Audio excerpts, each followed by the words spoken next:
গতকালকে স্টুডেন্টদের যে ক্ষোভটা ছিল সেটা মূলত যে নির্বাচনী কার্যক্রমটা বন্ধ ছিল এই কারণে আমরা আশা করেছিলাম যে গতকাল পর্যন্ত আমরা ভোটার তালিকাটা পেয়ে যাব এবং পেয়ে গেলে আমরা আমাদের কার্যক্রম চলমান রাখব। কিন্তু দুঃখের বিষয় যে আমরা এখন পর্যন্ত ভোটার তালিকা পাইনি।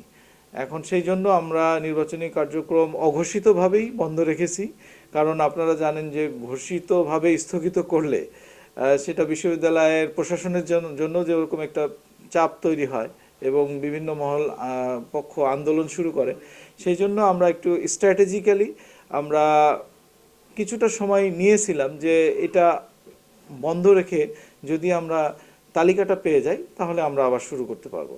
কিন্তু সেটা আমরা করতে পারিনি। এটা আসলে আমাদের জন্য খুবই হতাশা। তবে আমরা চেষ্টা করব যে তালিকা পাওয়া সাপেক্ষে আমরা যত দ্রুত সম্ভব নির্বাচনী কার্যকলাপ চালাবো এবং নির্বাচনের ডেট নিয়ে যেটা আসলে 24 তারিখে হওয়ার কথা ছিল সেই লক্ষ্যে কিন্তু আমরা স্টুডেন্টদের সাথে বসেছিলাম। এই আজকে 11টা থেকে 2টা 1:30টা পর্যন্ত বসেছিলাম। এখন স্টুডেন্টদেরকে আমরা এটা বলেছি যে দেখো এরকম একটা তো ব্রেক হয়ে গেছে। এখন এই মানে অসম্পূর্ণ ভোটার তালিকা নিয়ে তো আমরা আর সামনে এগোতে পারছি না।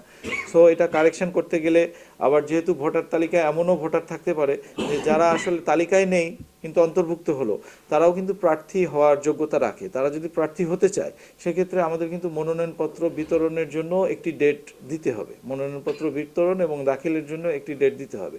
পাশাপাশি আমাদের ভোটার তালিকা যেটা পাবো আমরা প্রশাসন থেকে সেটাও কিন্তু প্রকাশ করে আবার একটা নিষ্পত্তির দিন রাখতে হবে।